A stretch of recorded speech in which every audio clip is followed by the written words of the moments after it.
JT Crowley is Talking Books. On the show, you'll hear from emerging talent and seasoned veterans from around the world.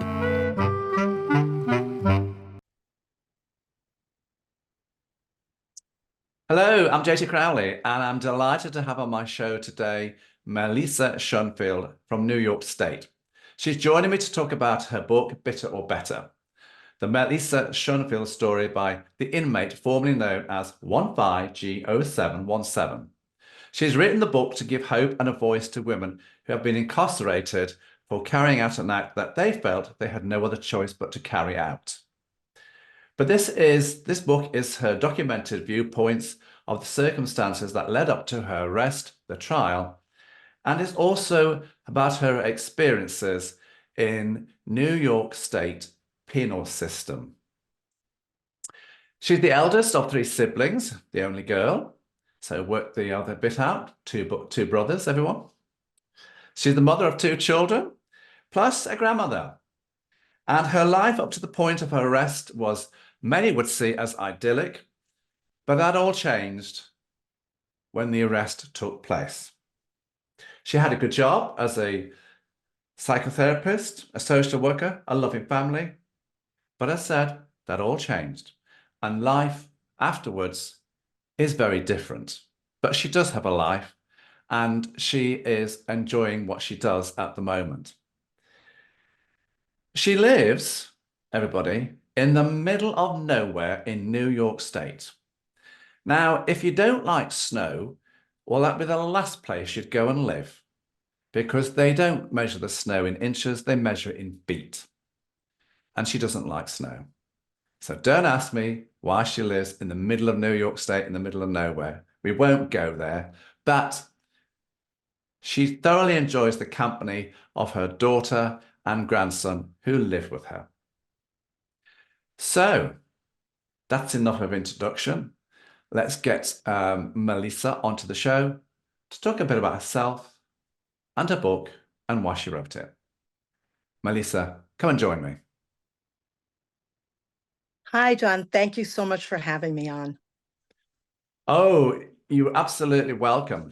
You know, when I first looked at your book and I reached out to you on LinkedIn, I thought, I hope she's going to come on the show, because when I looked at the book, it was amazing.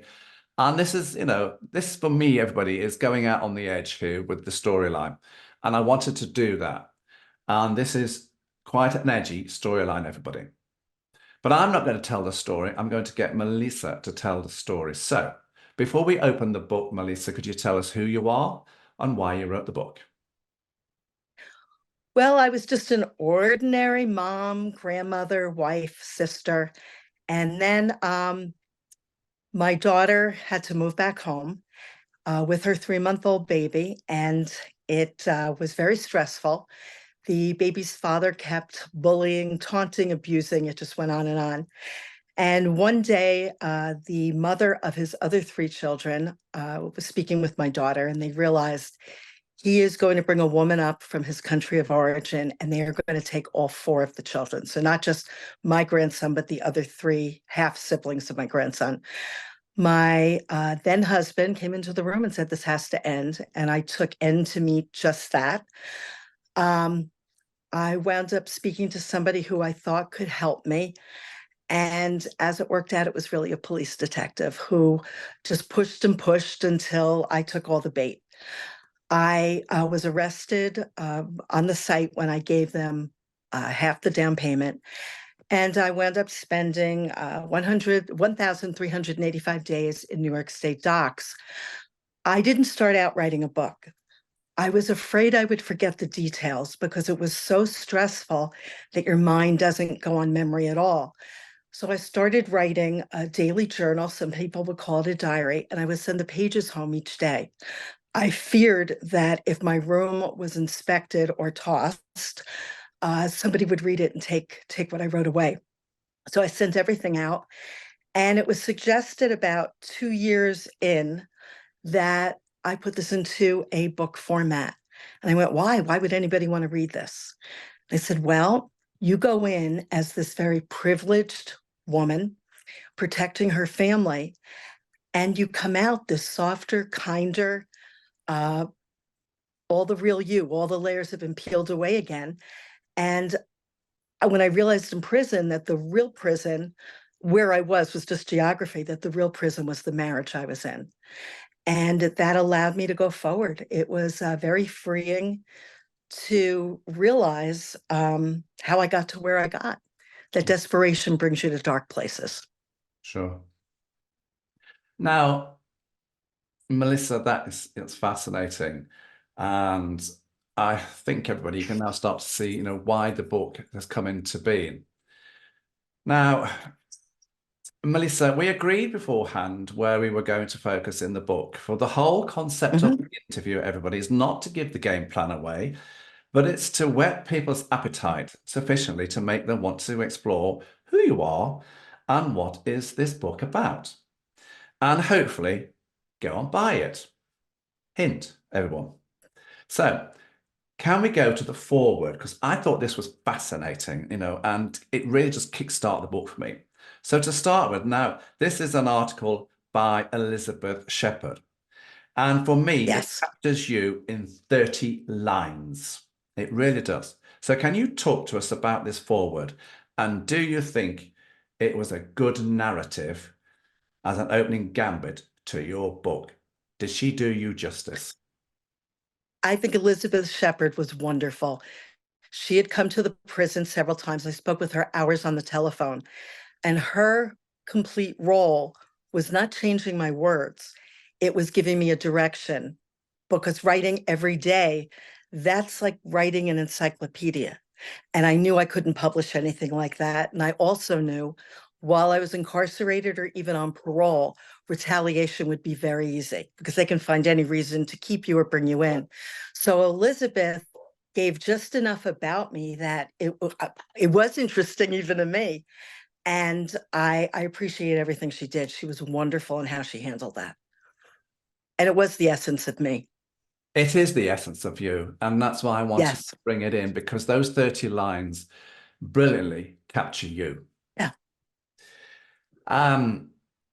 Now, following on from the preface, from the foreword, let's move on to the preface. No. Just the facts.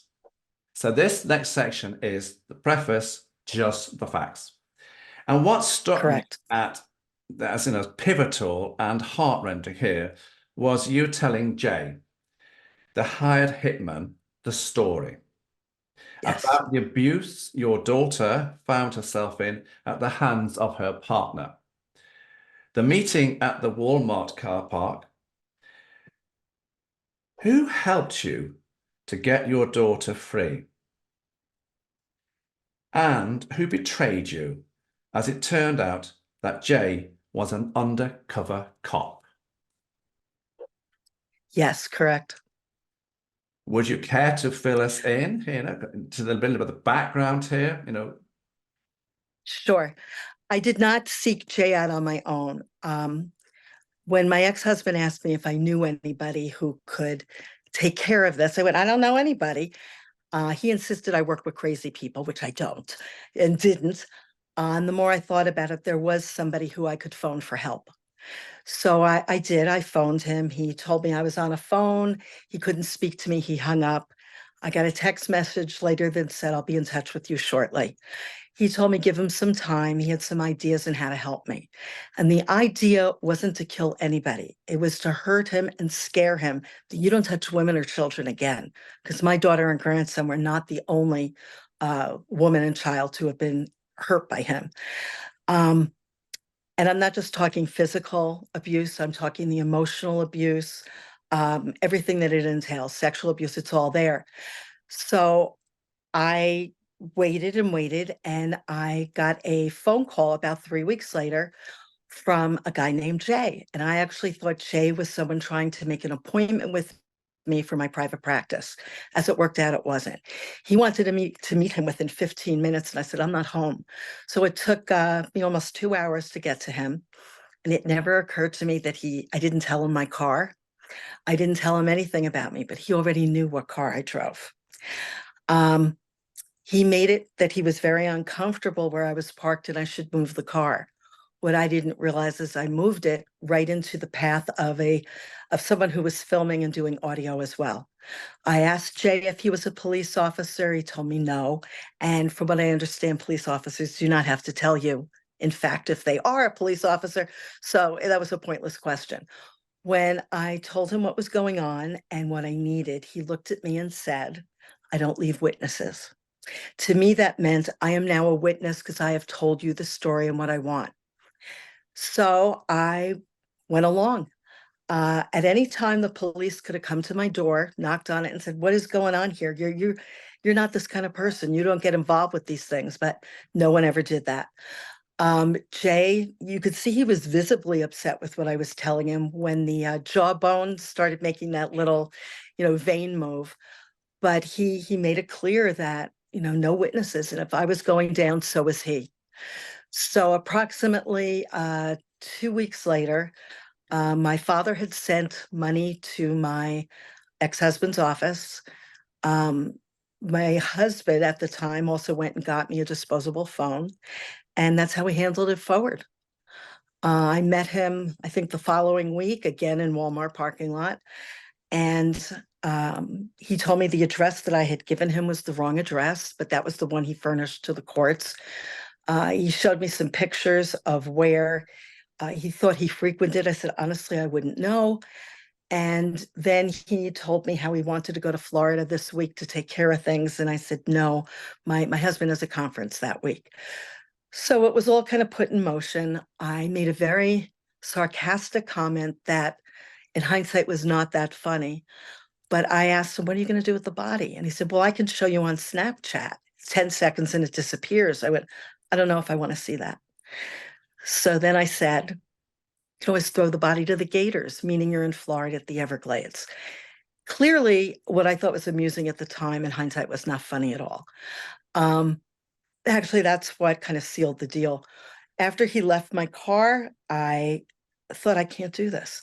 And I looked at the vehicle that he went into, and it was a green SUV. I slowed up, I stopped, and I thought, it's already rolling. I'm still a witness. So I left the Walmart parking lot. I did not run any lights or stop signs. And when the police sirens went off, honestly, I didn't think they were for me. I got encouraged to go into a hotel parking lot, and that's where 3 police officers came out. I was arrested and told, "We believe a crime was about to be committed." And that's where my legal started. And I think I'm right in saying also, Melissa, that your daughter's partner's father helped you as well. Yes, he did. He encouraged my daughter to leave Florida and go home to her family in New York. At the time, he also told her that his son was dead to him. Once my daughter was out of Florida for a while, he reconciled with his son, and that ended the relationship with my daughter and his father. It was a difficult move at best. I mean, that was her home, and everything had to be, sent up north within a 12-hour period of time. Everything was arranged. Her landlord even changed the locks on the condo. 2 guys were great in getting her packed up in 6 hours and getting the van on the road. And the day after the American Thanksgiving, I picked my then husband up with my daughter, my grandson, and 2 dogs. And we've been together ever since. Absolutely. I believe the bail money was set at 250,000 US dollars, or Yeah. the bond was 500,000 US dollars. Yes. That's a lot of The money. same as O.J. Simpson. Yeah, same as O.J. Simpson's. Yes, you say that. I Book, yeah. Yeah, I felt like a monster to put that kind of money on my head when I didn't think I was dangerous. Nobody would help me, and I believed in taking care of my family. I didn't realize at what cost I would go to, Sure. but nobody would help. Mm. Yeah. Okay, let's go to chapter 1, the dream. Ah, This is you returning home. But is it your home? Things are very different. Marlon, your dog, your ex-husband being cuffed by the police. My question to you here, Melisa, is this reality, or is this, as the chapter heading says, was it a dream? A dream in your head? Care to I think it was a enlighten me? little of both. Yeah, I A think it little was a both? little bit of both. What's Yeah. that? Yeah. 3 days after I went into the prison system, because jail is different than prison, and my ex-husband sold my car, which at the time was a Mini Cooper, and I loved my car. Um, Hey, I like so the that. dream They're starts British out. cars. Woo! Yes, it is. It was wonderful. Six on the floor. Um, and I drove it home, and it wasn't the same car I had, but it was still a Mini Cooper. And to drive it down my road, to see the lake again, to see my home, and from the outside, things look great. And my next door neighbor had put a green ribbon around her tree, waiting for me to come home, and it was still there. And as a matter of fact, in reality, it still is on the tree, and it's been almost 10 years. And I had to figure out how to get into the house. And fortunately, everything was the same as, when I had lived there. And I went in the house, and as much as it was the same house, it wasn't at all. I was erased. I was invisible. Everything was painted over. Everything that we had traveled and any souvenirs we had were taken off the walls. The shelves were gone. There was no personality left in the house. And that was baffling to me in the dream. Knowing that count time in prison, there's many different times during the day, but the afternoon one is at 4 p.m. You feel it in your body. And I felt it. And I have the dog in my lap, and the dog gets very tense because he hears the garage door open, which is something he would have done in reality anyway. And I hear my ex-husband put the key in the door, come through. He leaves his wallet and keys up in the kitchen desk. And as he walks down the hallway, he sees me sitting there.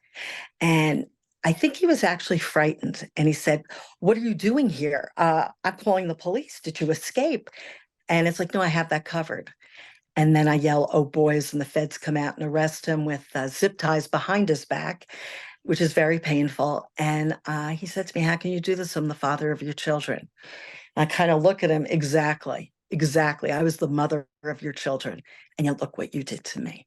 Mm. So it was a little rough, but the reality of it was that was his behavior from the time I was arrested forward, of this slowly erasing me. And I felt invisible as well. So I think the dream is the crash between reality and maybe what I hoped would happen, but I really didn't want it to happen. I didn't want him arrested. I took the whole blame. Mm.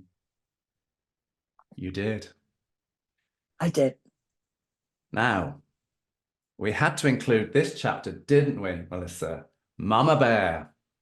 Ah, Mama Bear. We both agreed on this one, yes, everyone. Mama Bear, chapter 3. For me, yes. the chapter highlights, now, I'm just going to spell this out. POSSD. Now, whether you tell people what it means, that's entirely up to you. The name you chose to give your daughter's ex-partner.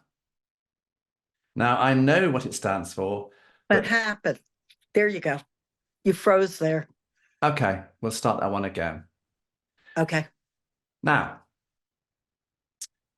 we both agreed, didn't we, Melissa, that this chapter, Mama Bear, chapter 3, is going in this interview. For me, this chapter highlights, I'm going to spell this, everybody, POSSD. The name you chose to give your daughter's ex-partner. Now, I know what it stands for, but this chapter really does lay bare just how vulnerable POSDS's victims were. I'll let you explain the POSSD and what's going on. Okay. We were sitting at our dining room table eating dinner, and my grandson was in his high chair. And I've always believed no matter how old a child is, they still hear, they learn, they know. So I didn't want to call his father any one of a number of other derogatory terms. And I'm sitting there thinking, and I refer to him as posse. And of course, my family looks at me and asks me what it is. And I told them it stood for piece of shit sperm donor. And that kind of summed it up. My grandson wasn't any the wiser. And that's how I referred to him there on in. Mama Bear comes from an interesting place. A lot of people don't give as much credit as they should to their own traumas and their own childhood, trials and tribulations. I had a mother who was an artist, and art was first. My adopted brother was second. My father and younger brother and I tied for third place. So I had to kind of fend a lot of things on my own. And I became very protective of my brothers and of my father. My mother and I were always at odds.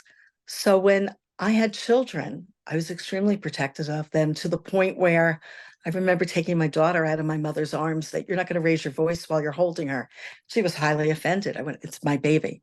So that mama bear thing came from doing the opposite of what my mother did. And unfortunately, no matter how old my children got, I still played mama bear, being a protector. When my grandson was born, my daughter had to have a C-section. And she's in bed, not being able to move. And she goes, you got to change the baby. It's like, okay. So he was in his little bassinet, and he looked at me with those big navy blue eyes. And my thought that went through was, I will always protect you. And I guess I took it to an extreme, because there's a difference between protection and actually breaking the law. Hmm. And that's really where Mama Bear comes from. Yeah. Yeah. Yeah. And that's why we're talking about it, everyone. Now, chapter Right. 5, Crime and Punishment. Yes.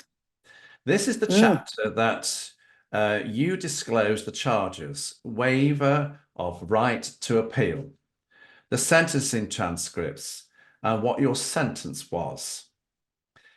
And I thought, when you were writing this, this must have been a particularly difficult chapter for you to write, because you must have been recalling all the courtroom scenes, and standing there and listening to the judge, listening to the prosecution, to the defense counsel, and all that. And I just thought this must have been a very difficult chapter for you to write. So why have you put all this documentation in here, the transcript, what you said, what the judge says, what the lawyer said, all this is in here. Was this important for you to put in? It was then. I don't know that it would be now, but then I think I was trying to prove, maybe to myself, not just other people, that here's what really happened. Don't change the facts. Don't change the story. Here is what really happened. And the court documents are verbatim, but you can see how originally I was charged with first-degree attempted murder, first-degree solicitation, first-degree conspiracy. And my lawyer got everything knocked down to second-degree murder, which only, right? And obviously the sentence wouldn't be as severe, even though the assistant DA tried to make it quite severe. He wanted 15 to 25, which is, I would have come out in a body bag. Mm. So my lawyer got it to 5. Well, actually, my lawyer didn't. The judge overrode the DA and said 5 flat. You don't want to drop the charge to any lower. I say 5 flat. What 5 flat means is I don't go in front of a parole board. It doesn't get extended. That with merit and good time, I get out even earlier. But the judge is the one who took it over. So he didn't let the DA do anything else. But I think if you're going to read the book, everybody, look at this chapter in particular, because it's this transcript of the courtroom, what's happened, what's said, what Melisa was charged with. It's a very, very interesting chapter, but it's a fact. It's a fact chapter.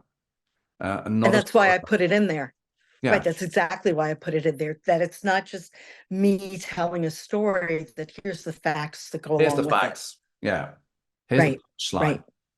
Yeah. Now, Melisa, part 2 of the book, you're primarily talking about your experiences in the prison system. You devote 3 chapters to this section, they being Reception at Bedford Hills, Limbo or Reality at Bedford Hills, and Life at Taconic Correctional Facility in Bedford Hills, New York. Now, chapters 6 and 7 are very, very short, everyone, but chapter 8 isn't. And there's more in this chapter, so we're not going to go to chapter 6 and 7. We're going to concentrate on chapter 8, everybody. And this is you talking about the prison regime, what you experienced. So I'm just going to sit back here and let you tell us. Okay. Well, to begin with, when you go from jail to prison, you are even restricted more so. You are leg shackled, you are waist shackled, and obviously you're handcuffed. But there's also this black box that they put between your 2 handcuffs so that you cannot move your wrists. So someone who was older, like me, with arthritis, it was extremely painful. And I believe even without arthritis, you would be in a lot of pain because your hands have to stay parallel. So on the bus from Western New York down to Bedford Hills, it was almost a 10-hour ride because of the stops.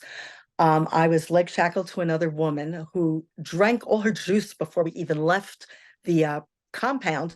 And I told her, we're only getting up to go to the bathroom once and you're taking care of your own pants. I'm not helping you.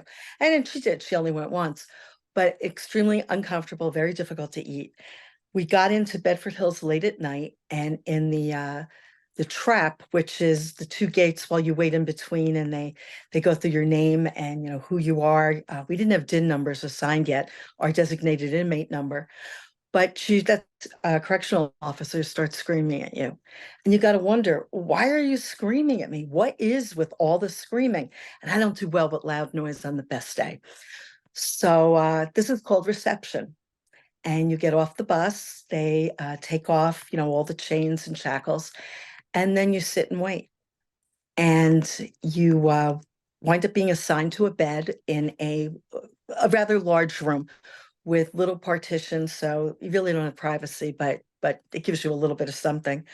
It was September, we had a heat wave. The windows were like little, the gel windows that you crank open, so you don't have much airflow. The fan was considered a privilege. The inside of those buildings go into excess of 100 degrees or more. So it's very difficult to stay there.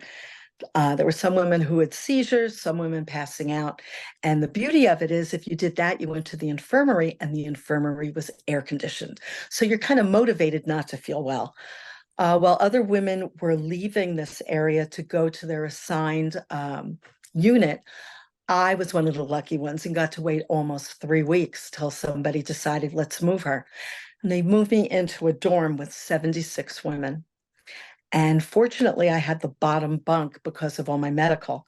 And I went through a couple of upper bunkmates as they got reassigned to other prisons.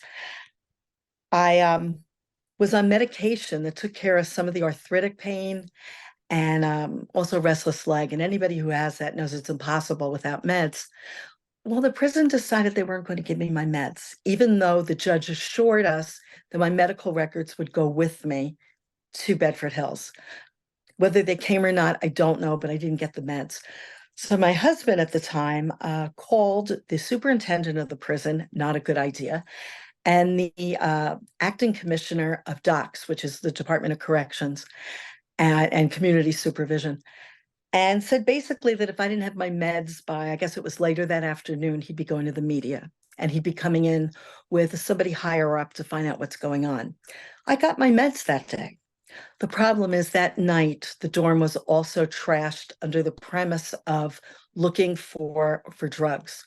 They weren't looking for drugs. I was the last area that was scrutinized, so to say. My mattress was flipped around so much that it was torn along with my pillows. I wasn't using sugar, and yet sugar was thrown all over my photos. When you're in prison, photos are sacred because that's one of the things to your outside world. I had a drinking cup that got smashed. And when I tried to address this, I was told in a very nasty way to shut up. So I went to the sergeant who told me, shut your mouth or I'll put you in SHU. SHU is an acronym for the Special Housing Unit, which some people think of as solitary confinement. all because I asked a question. So one of the other inmates literally pulled me out of that room before I lost it, because I still had that sense of I don't want to say entitlement, but that's almost what it was, that this is not how you treat people. But you have to realize DOCS's mission statement is custody, care, and control. You're in their custody, they don't care, and you have no control. And the sooner you realize that, the easier jailing will be. Due to what my husband tried to do, about 9 days later, I was bringing my food back to the dorm, and I went on the kosher diet just so I could have some decent food. Being on that diet, you didn't have to stay in the mess hall. You could bring your food back to your dorm, which is what I did. And I thought my bunkie was coming back in, but instead it was somebody else wearing a green uniform. I had my head slammed into the upper bunk, which was, this whole thing was metal at the time. I don't know if they're still metal now. Slammed into the ladder going up to the bunk and back into the metal top frame. I wound up losing 3 teeth, my nose collapsed, and I had quite a contusion on my forehead.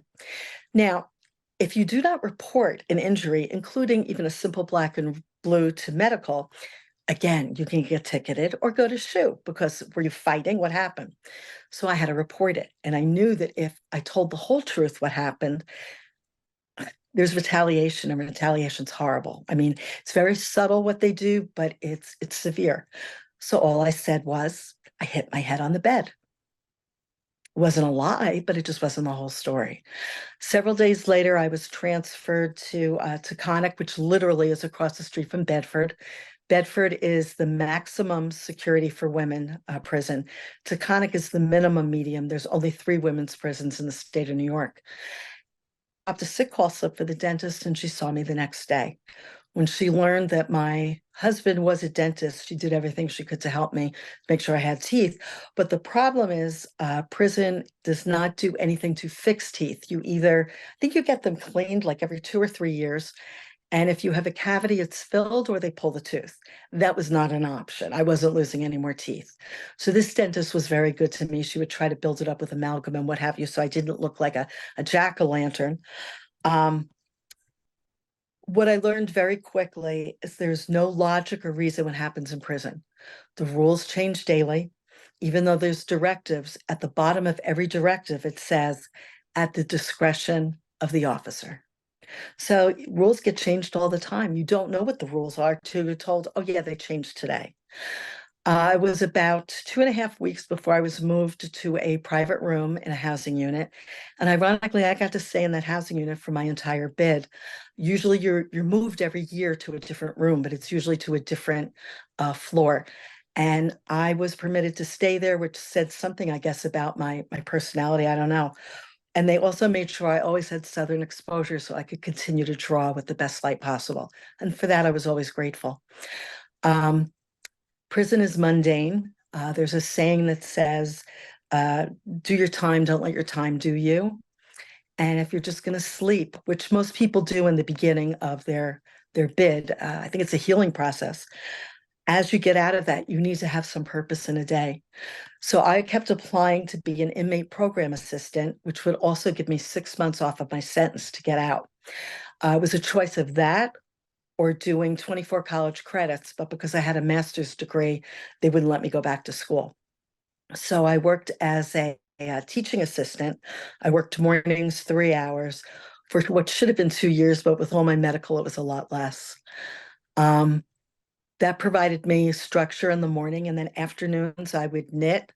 I would help other people with their knitting. I would help inmates sew, when they'd lose a button or a hem would get ripped out, which, by the way, you're not supposed to do because it's considered destroying state property.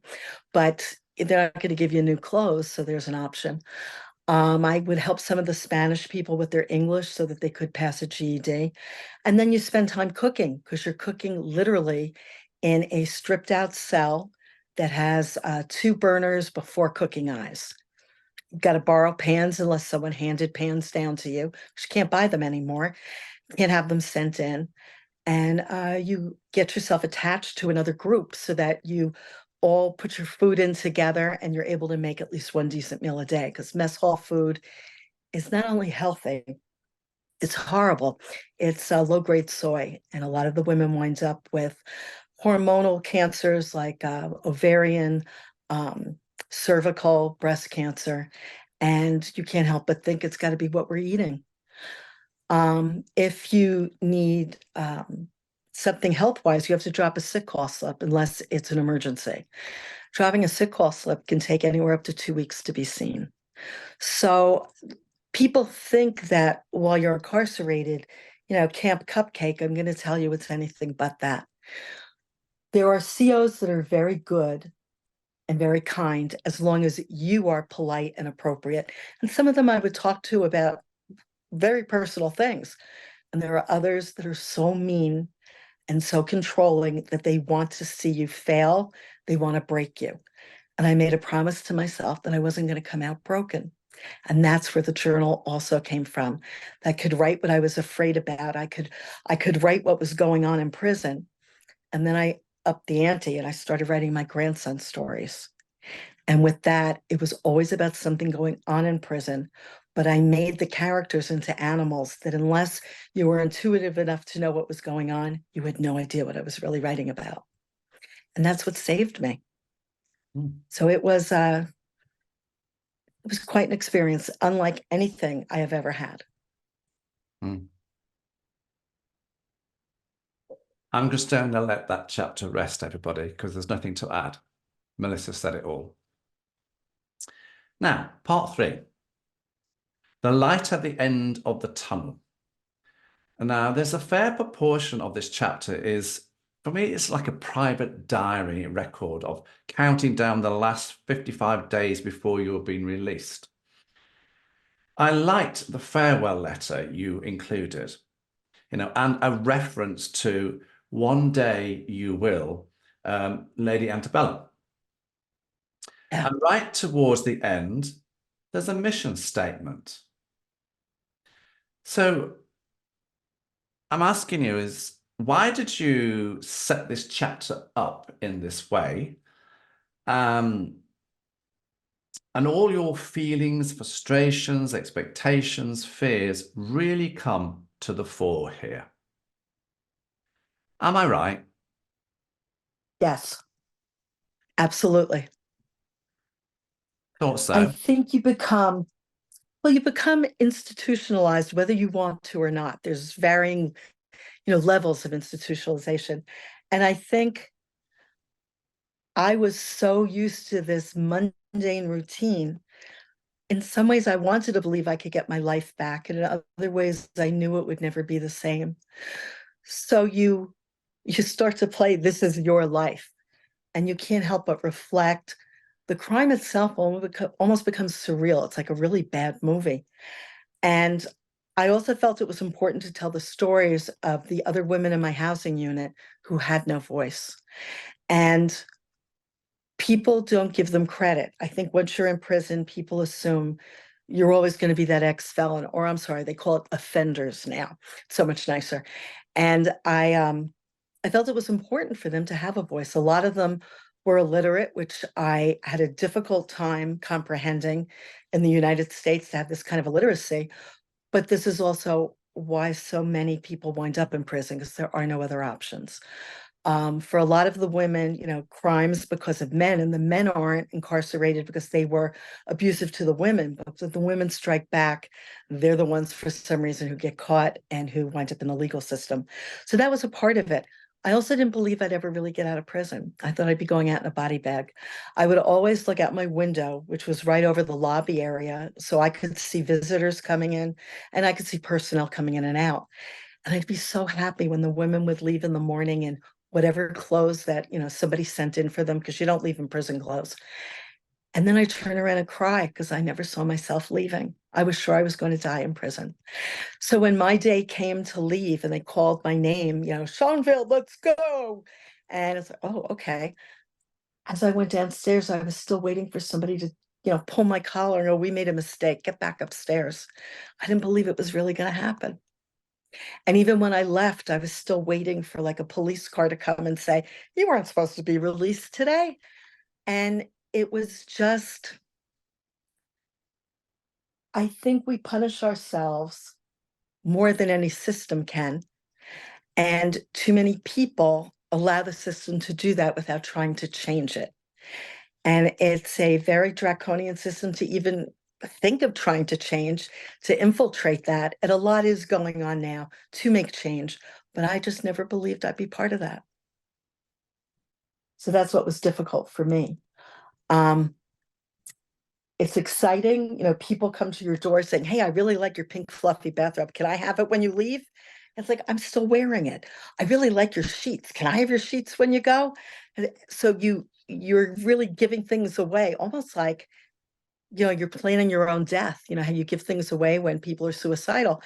And everything was gone. So instead of looking like a person who was jailing well, because I had everything and more than I needed, thanks to family and friends.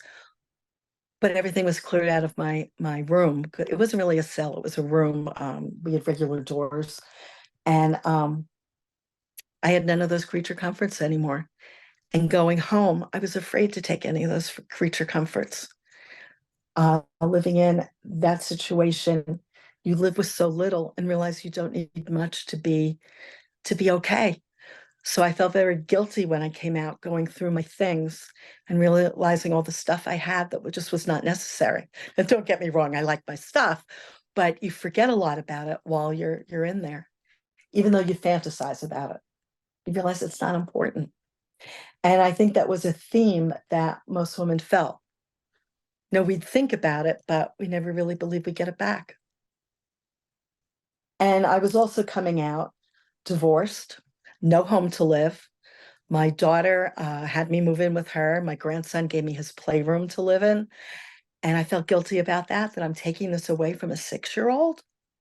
And here it is. I was, 62 when I got out. And I'm thinking, this is not at all how I thought my life would be. And then you're on parole. Parole was supposed to be 5 years. It wasn't. I got off after under 3. And parole is double jeopardy because they almost wait for you to make a mistake to haul you back in. And they can find anything they want. So I just didn't leave the house very often. And this way, nothing could happen. Like I said, it changes who you are, and you never get all of yourself back. As far as I've come, there are some things I know that aren't going to come back. I don't know if it's fear or that kind of rigid structure, but every so often my daughter and I will speak specifically about this, and there's just some things that's not going to change. I went from being very social to being very happy being by myself, and I don't mind my own company. And I think it's from all the time I did spend alone, and it made me feel safe. And I do feel safe alone. I don't have to look after anybody else but me. Yeah. So that chapter was important because there were a lot of epiphanies in there, what ifs, and what once was. And of course, it's done like a diary, everybody, the dates there, the time almost, the good bits and then the setbacks. So yeah, in part 3, it is the only chapter in part 3, but it's a big chapter and it's full of very, very interesting story of Melisa's, her life, in the last 55 days while she was in the New York State penal system. Yeah. Now, Melisa, now you've written this book, you're going to write another one? I am. I've been saying I was going to do this since I got out. So first what I says, I don't have a desk. And we had a flood in our basement a year ago, and it took the insurance company 8 months to give us money. So the house, everything from the basement is either on the first floor or in my room. Oh, I don't have room for a desk. Well, guess what? I got a desk. I said, well, I can't write. I don't have, where's my laptop? I got a laptop. Well, I don't have a chair. You need a chair to write. My daughter bought me a chair. So I have no excuse. So as soon as its basement is finished, which is supposed to be actually tomorrow afternoon, I plan on spending 2 hours in front of my computer. Even if I could just write the word it's a start. It's a word on a page.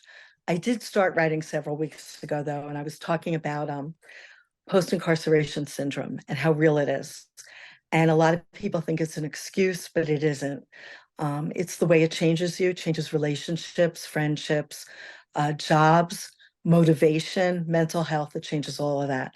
And that wasn't my intention to start writing that, but that's what just kind of came out.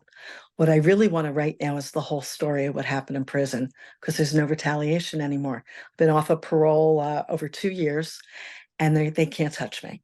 So in telling the whole story, I think people need to know the process of being institutionalized and how you lose the pieces of you. And I think anybody who's been through a traumatic divorce understands how you lose pieces of yourself and you lose that motivation. And prison actually divorces you from everything and everyone, even though they visit often. And you, I mean, I had mail every day. It's not the same. You still give up pieces of yourself. And to get that back, it's like your personality is altered. And I always refer to it as Arnold Schwarzenegger in The Eraser, Oh yeah. where they just stripped his personality and he just became someone else. And while the core of me is still there, there's a lot of other quirks I know I've developed. And some of them are rigid. I'm frequently reminded by the people I live with, and other things I just don't care about anymore because I just realized they weren't important. When everyone was complaining about COVID's quarantine, I couldn't understand what they were complaining about. You can go anywhere you want in your house or outside. I was living in a 9x6 and 8x6 for almost 4 years. This was no big deal. And of course, you can't explain that to people in the same way, but no, that's what it came down to. COVID was not hard for me to handle until I got COVID, but yeah. Mm. So it's you can fight the system and you will lose. You'll also waste a lot of energy and it's exhausting, or you find out how to work within the system. And they say people who jail well learn how to adapt. And that I did not jail well. I learned how to jail better. Something as silly as this mattress sucks. So someone told me, why don't you take your books? Because I had a lot of books. You put them under your mattress and it gives you a little bit of a cushion and support. I go, why didn't I think of that? My pillow was like sleeping just on a pillowcase. They went, put your clean laundry in your pillow. You now have a nice fluffy pillow. And it was silly things like that that it never occurred to me, because before you need a new pillow, you get a new pillow. I didn't have to stuff it with anything. And you become MacGyver. If you jail well at all, you become MacGyver and learn, there are different things you can all use for the same purpose. And even something as simple as a nail cutter, there's your scissors. You use it for yarn. You use it for so many other things, for sewing, because you're not allowed to have scissors. And again, it's that you adapt to what's around you. And if you don't, you don't make it out of prison, or you end up back in prison because you didn't adapt to something that was going on there. And that struggle is very real. Mm. I'm intrigued, Melisa. Who do you see as reading your book? But more importantly, who do you want to see reading your book? I'd like to see people who are truly naive about the prison system. Like I said, and I was no better before I went in. There's a notion that you have great health care, you can go to college for free. You have cable TV, which I'm going to say, yes, we did have cable TV, but it wasn't given to us. It was through the program, the inmate program group that actually provided the internet, not internet, the cable. I want people to see that education, although algebra hasn't changed in how you do it, the books can certainly be updated. The budget is so small that there are no notebooks. My job as a teacher's aide, a lot of the time, was to erase marks in the books so that someone else can use it and not see all the other information that was put there. Using a little piece that's not written on in the paper. You rip that out and there's scrap paper, even a piece of paper you take a test on, because there is no budget for that. Seeing that if you don't have someone on the outside sending things in, it's not you deserve it. This thing, well, don't do the crime if you don't want to pay the time. I hate that saying. I didn't go out to commit a crime. Most people don't. So you get caught up in circumstances and you can't see literally the forest for the trees. And you do things that you never thought you were capable of, but it does happen. And the punishment shouldn't be taking away your soul. It should be giving you something back. How can these grown women not know how to sew a button on a shirt or to fix a hem, or for that matter, to make pancakes, which seems to be a staple in prison? How can you not know this? And that was things I took for granted. The prison in the United States is so archaic that it doesn't make people better. Typically, it makes them bitter. And something like, I believe it's Finland, where they give you a furnished apartment and it's a healing time for you. And you learn how to take care of yourself and make your body strong again. That's what prison should be about. It should not that it should be easy. The lesson should be you can't operate like this. You need to be better. And unfortunately, that's not what we do here. We strip you of everything, and most often you're not. Recidivism in the United States is very high, and it's really sad. It shouldn't be. Yeah. So would you say your book is for everybody? I think it could be. The only person it's not for right now is my grandson. I promised him when he was 18, I'd save him a copy and I'd autograph it for him, but there's no reason for him to read about it now. No. Yeah. He knows what happened, but he doesn't need all the details. No, he doesn't. No. Where can people get your books from? Well, actually, I'm being republished. I think the new books come out next week, and that's with UL Media. Dorrance had the first publication of it. Amazon, you can pick it up, Kindle, and actually, if you go to any bookstore and ask for it, it can easily be ordered. Well, there you go, everybody. That's Melisa Schonfield's story. It's fascinating, and 3.5 years of her life is all wrapped up in this book. What she went in for, how she processed the situation there, and just giving a little hint as to how her life has been afterwards. As she says, it's not a bed of roses, but when you read the book, keep an open mind. That's all I say. Melisa,